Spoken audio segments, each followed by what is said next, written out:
নমস্কার বন্ধুগণ, সুপ্রভাত। আজ 12ই সেপ্টেম্বর 2025 শুক্রবার। আজকে মার্কেটে এই সপ্তাহের জন্য শেষ ট্রেডিং ডে। তো চলুন চলিয়ে চার্ট অ্যানালিসিসের প্রথম চার্ট ইউএস পিক্সের। ইউএস পিক্স এখনও 18-র কাছাকাছি ট্রেড করছে। নিচে সাপোর্ট রয়েছে 14.5-এ আর রেজিস্ট্যান্স ফেস করছে, মানে ভলাটিলিটি এবার একটু কমতে পারে। ইউএস 10 ইয়ার বন্ড ইল্ডে দেখা যাচ্ছে যে মার্কেট নিম্নমুখী, অর্থাৎ বন্ড ইল্ড একটু মার্কেটের জন্য সুখবরই দিচ্ছে। ইউএস অয়েল অর্থাৎ ক্রুড অয়েলের চার্টে কোনো বিশেষ স্ট্রেংথ নেই, সুতরাং মার্কেট নিচের দিকে যদি আসেও সাপোর্ট নেওয়ার কথা $58 কাছাকাছি। ইউএস 100 অর্থাৎ ন্যাসডাকের চার্ট যথেষ্ট স্ট্রং এবং মার্কেটের লাইন অফ কন্ট্রোল দেখা যাচ্ছে মোটামুটি 23,800-র কাছাকাছি। 23,000 কতটা হবে? 23,000 ধরে নিন 23,200-র কাছাকাছি মার্কেটে পয়েন্ট অফ কন্ট্রোল রয়েছে, সেখানেই মার্কেটের সাপোর্ট হিসাবে ট্রিট করা যেতে পারে। তো মার্কেটে রেজিস্ট্যান্স আপাতত ব্রেক করে উপরে যাচ্ছে, মার্কেট স্ট্রং ব্রেকআউট দেখা যাচ্ছে। এরপরে চলে যাব ইউএস 30 অর্থাৎ ডাউ জোন্স ইন্ডাস্ট্রিয়ালও ব্রেকআউট দেখা যাচ্ছে। ব্রেকআউট ঘটেছে 45,675-এর উপরে। S&P 500ও স্ট্রং এবং মোটামুটি 6,475-এর উপরে ব্রেকআউট কনফার্ম হয়ে গেছে।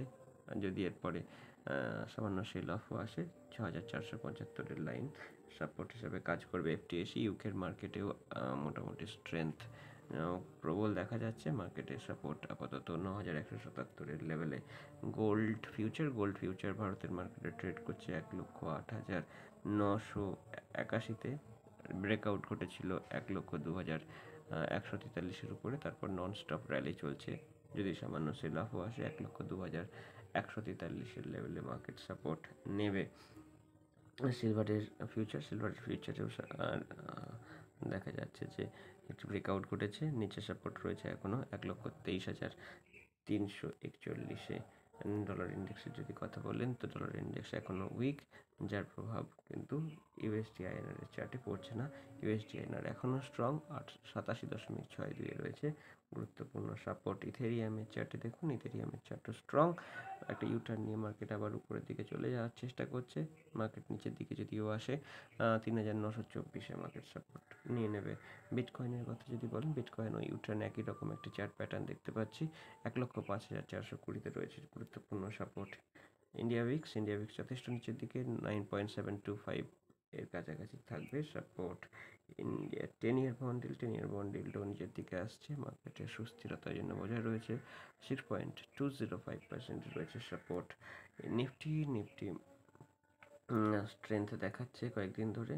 তো নিফটিতে যে আমরা দেখতে পাচ্ছি নিচের দিকে পয়েন্ট অফ কন্ট্রোল রয়েছে 24,500-র কাছাকাছি, ওখানেই মার্কেট সাপোর্ট নেওয়ার চেষ্টা করবে। গিফট নিফটি স্ট্রং ওপেনিংয়ের ইঙ্গিত দিচ্ছে। মার্কেট 25,184-এর কাছে আজকে ওপেন হতে পারে। ব্যাংক নিফটিও স্ট্রেংথ দেখাচ্ছে। আপাতত ব্যাংক নিফটিতে রেজিস্ট্যান্স রয়েছে 55,726-এর কাছাকাছি। এরপরে মিড ক্যাপ নিফটিতেও আমরা দেখছি যে মার্কেট রেজিস্ট্যান্সের কাছাকাছি ট্রেড করছে। তো আপাতত 13,203 রেজিস্ট্যান্স হিসাবে কাজ করবে। সাপোর্ট এখনো পয়েন্ট অফ কন্ট্রোলেই রয়েছে। সিএনএক্স স্মল ক্যাপ রেজিস্ট্যান্সের কাছাকাছি ট্রেড করছে। এখানে একটা ব্রেকআউটের জন্য অপেক্ষা করুন, তারপরে 19,583-র দিকে মার্কেট ধাবিত হবে। তো আজ সকালবেলার অ্যানালিসিস সেটুকুই। দেখা হচ্ছে পরবর্তী ভিডিওতে। নমস্কার, ধন্যবাদ, জয় হিন্দ।